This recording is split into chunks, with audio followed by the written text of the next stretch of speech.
तर कॅप्टन्सीची bullet train या कार्यामध्ये अंकिता प्रभू वालावलकर ही या वीकमध्ये घरची कॅप्टन झालेली आहे। तर टीम बीचा कॅप्टन झालेला आहे, त्यामुळे तुम्हाला कसं वाटलं? नक्कीच आनंद झाला असेल, पण कमेंटमध्ये हा आनंद व्यक्त करायला मात्र विसरू नका।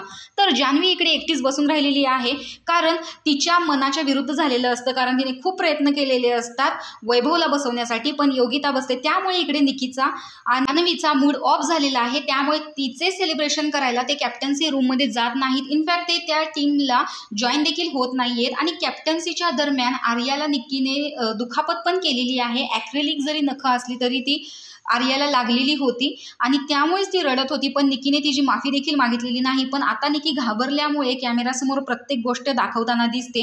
तर इकडे सगळेजण आनंद सेलिब्रेट करतायत आणि तिकडे घनश्याम रडतोय की ताई खूप अनफेअर खेळल्या, पण कॅप्टन्सी जर टीम ए जिंकली असती तर मात्र त्यांना हे फेअर वाटलं असतं।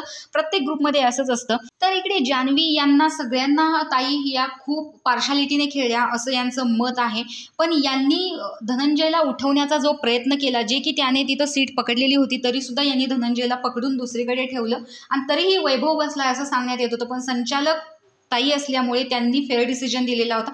तर तुम्हाला याबद्दल काय वाटतं हे कमेंट बॉक्समध्ये नक्की सांगा। त्यासाठी सबस्क्राईब करा। बाय।